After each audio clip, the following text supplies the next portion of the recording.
Hello. What if I told you there was an organization that wanted to help you connect with the world for free? They claim to give you a platform to which you can spread your ideas and your thoughts worldwide. You can form deeper connections with your friends and family. And eventually, almost a third of our planet would have this platform. And we would all feel a little closer together, wouldn't we? Now, what if I told you we'd all been fooled? That this organization was not created for you, but as a way of controlling you.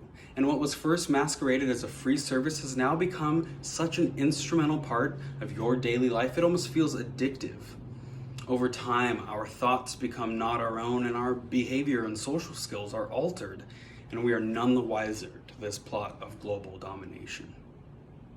In A Brave New World, Aldous Huxley says, one believes things because one has been conditioned to believe them. But this is not some dystopian science fiction novel. No. This is real life, and the organization is Facebook.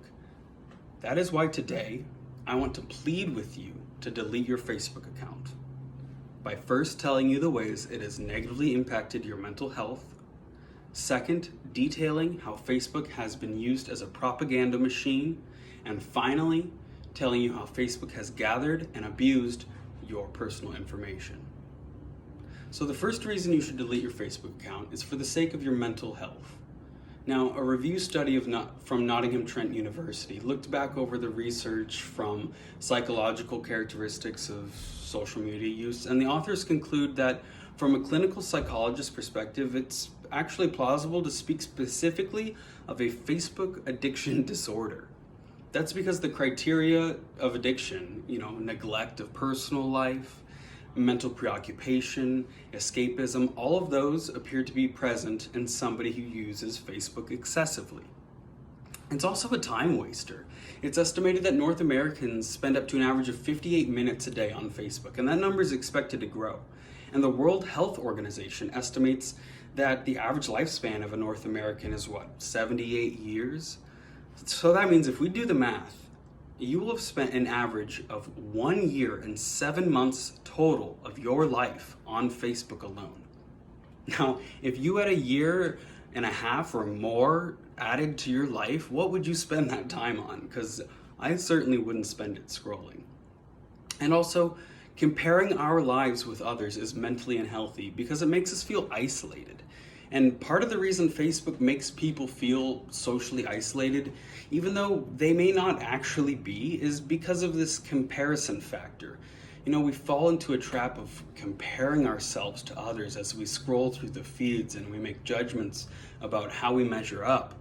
And one study I looked at sees comparisons to others' posts in an upward and downward direction. So that is, the feeling that we have it better or worse off than others. And it turned out that both types of comparisons made people feel worse, which is surprising because in real life, only that upward comparison, the feeling somebody has it better than you, makes people feel bad. But in this social network world, this Facebook ethos, it seems any kind of comparison is linked to depressive symptoms. So I've talked about your mental health, but the second reason you should give up Facebook is because it is being used as a tool to spread propaganda every single day. Now, despite its efforts to crack down on fake news, Facebook continues to be a global platform of choice for political parties and governments to spread disinformation and shape public opinion. According to a new report from the University of Oxford, they looked at how an increasing number of governments and political parties around the world are using social media propaganda to discredit political opponents, drown out opposing viewpoints, undermine trust in international order. And after 3 years of monitoring social media platforms, the results showed that the numbers of countries or governments with political parties that have engaged in social media manipulation has more than doubled, and Facebook continues to be at the heart of this issue. Just in January, Facebook announced that they will not be limiting micro-targeting political ad capabilities, nor will they even police the factual accuracy of those ads. And granted, Facebook neither has the capacity or the legitimacy to act as arbiters of truth, if you will, but the propagation of falsehoods along with the targeting of narrow but receptive audiences is a dangerous combination. And micro-targeting ads are cheap, and because of that low cost, it's possible to create hundreds, even thousands of distinct political ads all along the same vein. Now, the third and most damning argument I want to make for deleting your Facebook is that they meticulously gather and scrutinize every aspect of their users' online lives, and through their platform allow third parties to do the same. In 2016, an app called This Is Your Life was created and touted itself as a personality app collecting anonymous information for psychological research, and 270,000 people downloaded this app.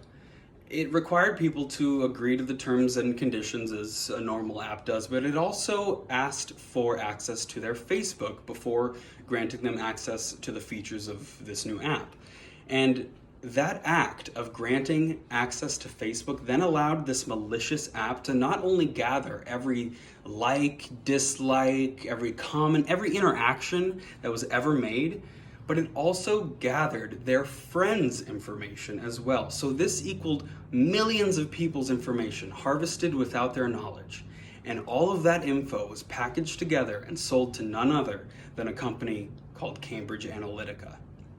And now, this is no secret, but it's not that they are just evaluating and storing your data.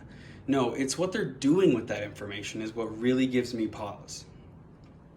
Initially, they had, hundreds of data points on over 2 million people. And algorithms combined those data points with other sources, voter records, to create this superior set of records. So these hundreds of data points per person equaled individuals that could be targeted with highly personalized advertising based off of their personality traits. Even the whistleblower for the Cambridge Analytica scandal himself said that they could craft adverts nobody else could.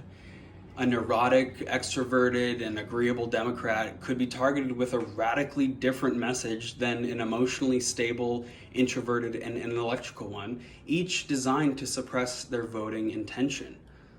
So even the same messages swapped around could have the opposite effects on people. So the next time you see an ad on Facebook that really resonates with you, just know that before that ad was ever sent to you, the people who sent it knew you would find it agreeable. And I know this isn't going to be an easy thing to do, but at the end of the day, are those baby pics from a high school friend really worth jeopardizing your mental well-being? Is promoting that event more noble cause than stopping global misinformation? Is that status update or that restaurant check-in more valuable to you than the security of your personal information? So hopefully, at the end of this presentation, you will have gathered the courage to take that first step in gaining more control of your life, and you too will delete Facebook. Thank you.